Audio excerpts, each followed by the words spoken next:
अरे मोदी जी, एक चुटकी सिंदूर की कीमत तुम क्या जानो। एक चुटकी संदूर की कीमत तुम क्या जानो। एक चुटकी संदूर की कीमत होती है 3 राफेल, एक SU-30, एक MiG-21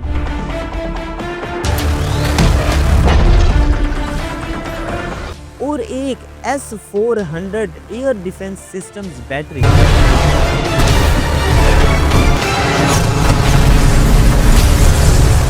यानी कि $1456 मिलियन। डायरेक्ट ठीक हो जाएंगे, ठीक है?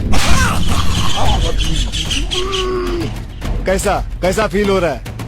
अरे ऐसा लगा जैसे चिड़िया कान सुड़। अरे यार, ये कोई सिंदूर थोड़ी है, ये तो बेशर्मी की कालक है जो आसिम मुनीर ने तुम्हारे मुंह पे मल दी। ऑपरेशन सिंदूर को सिंदूर वाली डिबिया बना दिया है आसिम मुनीर ने। अब अपने गोदी मीडिया से बोलो कि वो ये सिंदूर तुम्हारी नाकामी वाली मांग में भर दे। मुझे अपने घर जाना है। मुझे घर जाना है। दोस्तों, 10 मई 2025 को भारत ने पाकिस्तान की सरजमीन पर हमला किया, लेकिन पाक फौज ने ऑपरेशन बुनियान अल मरसूस के तहत मोदी के तमाम ख्वाब चकनाचूर कर दिए।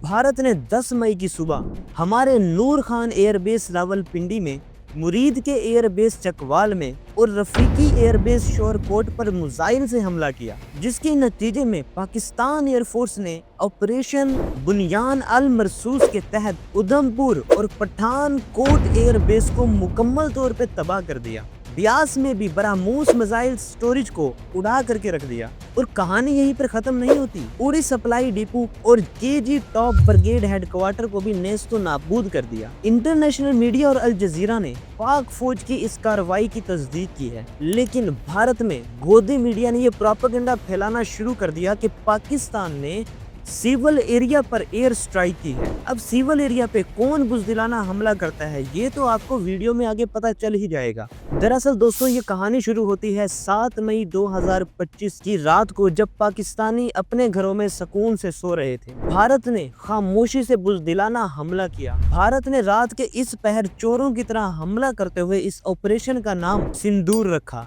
24 मिसाइल दागे गए भारत की तरफ से पाकिस्तान में, जो मुजफ्फराबाद, कोटली, बहावलपुर, मुरीद के, सियालकोट और शक्करगढ़ जैसे शहरों में मसाजिद और घरों और तालीमी इदारों पर गिरे। बहावलपुर की मस्जिद सुबहान के करीब घरों में 13 लोग शहीद हो गए, जिनमें 7 खवातीन और 2 नन्ही बच्चियां भी थी। कोटली में 2 स्टूडेंट्स जो कि बहन भाई थे, वो भी शहीद हो गए। कुल 26 लोग शहीद होते हैं इस बुज़दिलाना हमले में। और गोदी मीडिया की बेशर्मी तो देखो, भारत की आवाम में झूठा प्रोपेगेंडा फैलाता है, कहता है कि वो दहशतगर्द थे और इस बात का ढिंडोरा पीटता है कि हमने 70 दहशतगर्द मार दिए हैं। ये बेशरम गोदी मीडिया सहाफत के नाम पर धब्बा है। जरा गौर से देखो इर्तजा अब्बास को, ये कहां से आपको दहशतगर्द लगता है? भला ये बच्चे तुम्हें कहां से दहशतगर्द लगते हैं? देखो, क्या ये हवा बीबी और उर्वा बिनते जुबैर तुम्हें दहशतगर्द लगती है? क्या ये उमर, ये मोहम्मद बिन जुबैर, ये तुम्हें दहशतगर्द नजर आते हैं? नहीं, दरअसल मोदी तुम दहशतगर्द हो। तुम्हारा बाप इसराइल दहशतगर्द है, उसने गजा में बच्चों को शहीद किया। तुम पाकिस्तान में बच्चों का नाहक कत्ल कर रहे हो। लेकिन दोस्तों, दुश्मन ये भूल गया कि ये 1947 का नहीं, 2025 का मजबूत पाकिस्तान है। उस रात पाक फिजाइया ने जवाबी कार्रवाई करते हुए 3 राफेल, एक MiG-21 और एक SU-30 मार गिराया। और अब आज के दिन 10 मई 2025 जब मैं ये वीडियो रिकॉर्ड कर रहा हूँ, एक और भारतीय त्यारा मारे जाने की खबरें मिल रही हैं। लेकिन दोस्तों, सरप्राइज यहीं पर ख़त्म नहीं होता। आज ही के दिन 10 मई 2025 तक पाकिस्तान ने 78 से ज़्यादा इसराइली साख्ता इंडियन ड्रोन्स को मार गिराया है। मोदी, कितनी अनप्रोफेशनल फोर्स है तुम्हारी, तुम्हें तो शर्म भी नहीं आती। कभी MM आलम से मार खाते हो, कभी सिर्फ एक कप चाय के लिए MiG-21 जैसा त्यारा तबाह करवा देते थे, और अब तकरीबन ये 6 त्यारे, जिनमें 3 राफेल भी हैं। तुम क्या मुंह दिखाओगे भारतीय जनता को? खैर छोड़ो, तुम तो इसी लायक हो। लेकिन बेशरम भारतीय गोदी मीडिया भारत की आवाम को मुसलसल गुमराह किया जा रहा है, ताकि मोदी और इंडियन आर्मी की इस नाकामी को छुपाया जा सके। और तो और, वो जर्नलिस्ट जो जुर्रत करके सच बोल रहे थे, इंडिया ने उनकी आवाज को बंद करने की पूरी कोशिश की है।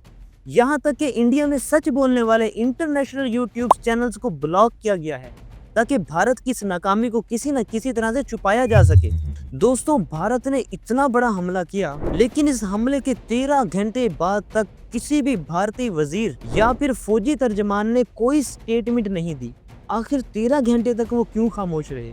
क्योंकि वो शर्मिंदा थे और उनके पास अपनी जनता को दिखाने के लिए कोई एक सिंगल सबूत भी नहीं था। और इन्हीं 13 घंटों में पाकिस्तान की तरफ से DGISPR 3 मेजर प्रेस कॉन्फ्रेंसेस करता है और वो सारे सबूत दुनिया के सामने रखता है कि किस तरह से मोदी की वजह से भारत को मुंह की खानी पड़ी है। खैर, भारत के तकरीबन 6 त्यारे गिरे, अरबों रुपए का नुकसान हुआ, लेकिन गोदी मीडिया की तरफ से सच को छुपाया गया। जबकि पाकिस्तानी मीडिया की तरफ से ये रिपोर्ट किया गया कि सांगड़, लीपा, चोरा कम्प्लेक्स और चौकटी में भारतीय फौज की तरफ से सफेद झंडे लहराए गए, जो कि यकीनन शिकस्त की इलामत है। लेकिन गोदी मीडिया और ये गोबर आरिया, इनके मुताबिक भारतीय फौज ने तो अपनी फतह के झंडे गाड़ दिए हैं और इन साहब के मुताबिक तो भारत का एक फाइटर जेट भी नहीं गिरा। गोबर आरिया, तुम जरा ये गौर से देखो, तुम्हारी फूफी के जहेज का सामान जा रहा है। लेकिन यहीं पर मेरा सवाल ये है कि अगर भारतीय फौज जीती तो उन्होंने सफेद झंडे क्यों लहराए? दरअसल हकीकत तो ये है दोस्तों कि पाक फिजाइया की कार्रवाइयों ने इनकी कमर तोड़ के रख दी है